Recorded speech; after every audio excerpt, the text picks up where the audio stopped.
Eder. Mech. Pallister. Tatiana tra macere, tra Koch, coltello e indagini chiuse, tutti i dubbi sugli 11 giorni di buio.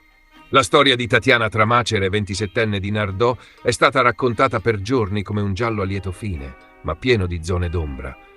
Il pomeriggio del 24 novembre la ragazza scompare, vengono avviate ricerche in tutta Italia e si teme il peggio.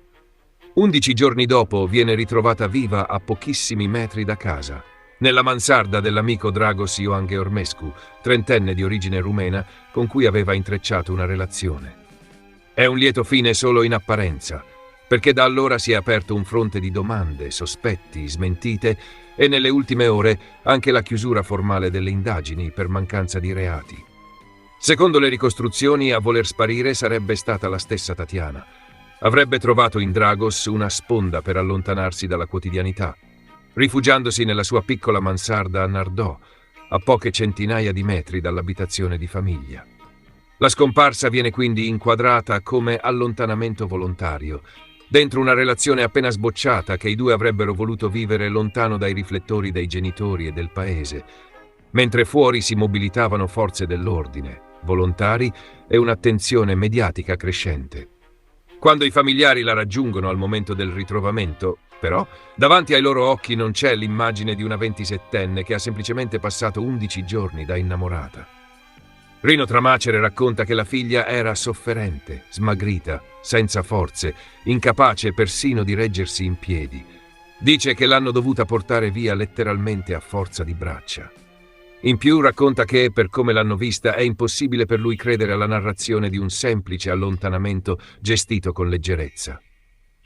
Dopo il rientro a casa, Tatiana si chiude nella sua stanza e nel silenzio.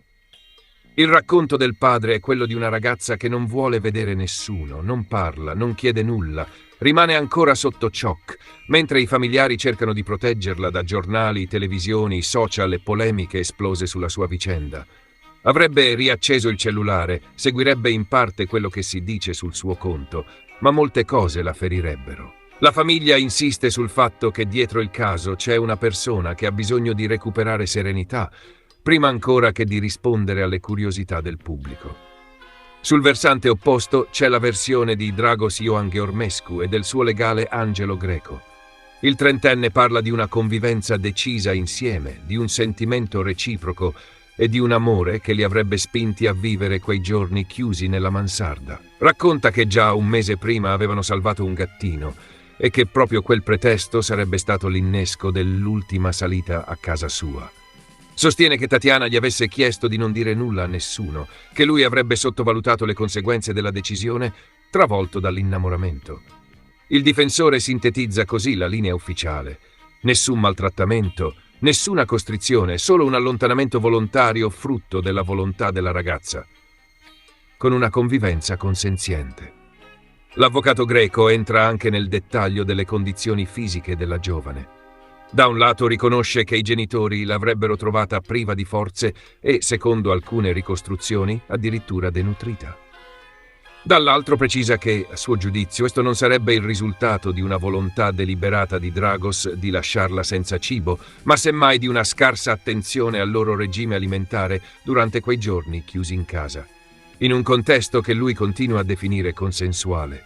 Nega qualsiasi forma di violenza o sopraffazione e ribadisce che il legame fra i due sarebbe stato affettuoso e reciproco. La frattura fra le due narrazioni si vede con chiarezza se si mettono in fila i 4 misteri che la vicenda porta con sé. Il primo riguarda le dichiarazioni rese da Dragos nelle fasi iniziali delle ricerche. Quando Tatiana è ancora formalmente scomparsa, lui nega di sapere dove si trovi, pur sapendo che la ragazza è in realtà nella sua mansarda. A tradire la versione iniziale sono le immagini di una telecamera di videosorveglianza che riprendono 2 sagome attribuite a Tatiana e a Dragos dirigersi insieme verso la sua abitazione la sera del 24 novembre. Solo dopo, messo di fronte all'evidenza, il ragazzo cambia versione.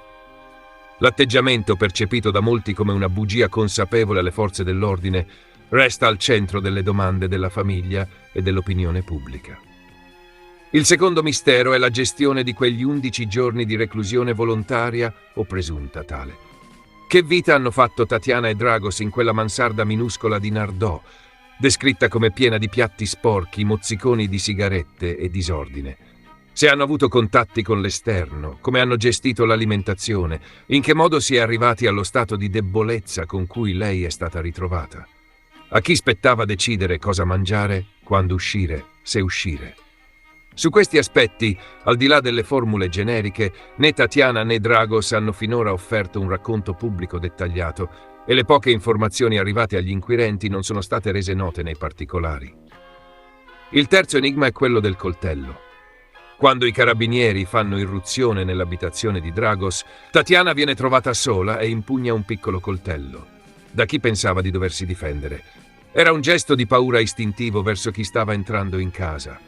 Era un modo per proteggersi da qualcun altro. Oppure un gesto confuso di una persona spaventata dopo giorni di tensione. È uno dei particolari che più colpiscono, perché stride con l'immagine della convivenza felice e consenziente. Una ragazza che alla vista delle divise non corre verso di loro ma afferra un'arma, sia pure di piccole dimensioni, e si nasconde. Il quarto punto in sospeso riguarda il motivo reale della fuga e soprattutto del silenzio ostinato che è seguito. Da che cosa stava scappando Tatiana? Dal peso dell'esposizione sui social, dove è seguita per le sue poesie e i suoi contenuti, da un disagio personale, familiare o lavorativo, da una relazione complicata, da se stessa.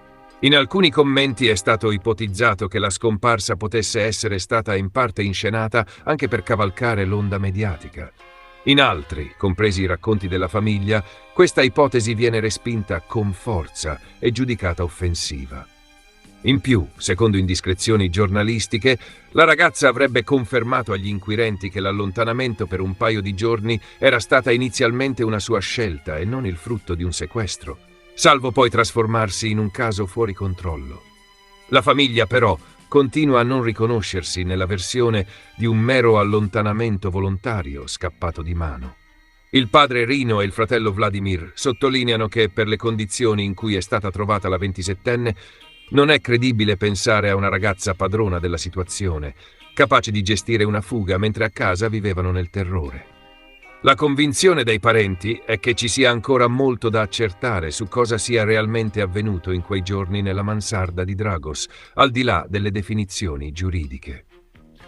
In questo quadro già complesso si inserisce l'ultimo tassello, quello che riguarda l'operato degli inquirenti. Il comandante del reparto operativo di Lecce ha spiegato che gli accertamenti condotti finora hanno portato a chiudere sostanzialmente il fascicolo. Non emergono fatti di rilevanza penale che richiedano ulteriori approfondimenti. Dalle verifiche risulta che Tatiana era libera di muoversi nell'appartamento di Dragos e che al momento del blitz dei carabinieri si trovava da sola, tanto da scegliere di nascondersi in fondo a un armadio su una terrazza, invece di chiedere aiuto. Nessun sequestro, nessun reato contestato e al momento nessuna imputazione per maltrattamenti o per false dichiarazioni agli organi di polizia. La linea ufficiale è quindi quella di un caso chiuso dal punto di vista penale, con Tatiana descritta come libera di scegliere di restare e di nascondersi, e Dragos come un amico fidanzato che ha certamente mentito nelle prime fasi, ma senza che questo sia diventato, almeno per ora, materia di contestazione formale. Una conclusione che molti, a partire dai familiari, considerano una risposta giuridica, ma non ancora una risposta umana. Per loro il fatto che non ci sia un reato non significa che non ci siano responsabilità morali o quantomeno dinamiche opache che meritino di essere chiarite. Le domande che attraversano Nardò e il dibattito nazionale sono quindi doppie. Da un lato ci si chiede se la gestione investigativa sia stata troppo morbida, visto che Dragos ha negato a lungo di sapere dove fosse Tatiana, pur avendola in casa. E se non fosse il caso di approfondire almeno il capitolo delle dichiarazioni rese ai carabinieri. Dall'altro ci si interroga sul confine fra libertà individuale e tutela della persona fragile. Quanto margine ha un adulto di scomparire e restare chiuso in una stanza per 11 giorni, mentre i familiari vivono un incubo, senza che questo, giuridicamente, diventi altro che una scelta personale. Al centro resta Tatiana, che per ora non parla, non racconta e non scioglie i nodi che ruotano intorno a lei. Il padre chiede tempo e rispetto, sottolinea che la figlia ha bisogno di curare ferite fisiche e psicologiche e solo in un momento successivo potrà forse trovare la forza di spiegare i motivi della sua fuga e del suo silenzio. La vera partita, al di là della chiusura formale delle indagini, è se lei e la sua famiglia vorranno usare quanto è accaduto per reclamare un diritto alla verità piena su quegli 11 giorni di buio. Fino ad allora il caso resterà un giallo a metà fra il diritto di sparire, la responsabilità di chi ti ospita e il dovere delle istituzioni di capire quando una libertà apparente nasconde una fragilità che ha bisogno di essere protetta. Ehi, non dimenticare di iscriverti a questo canale.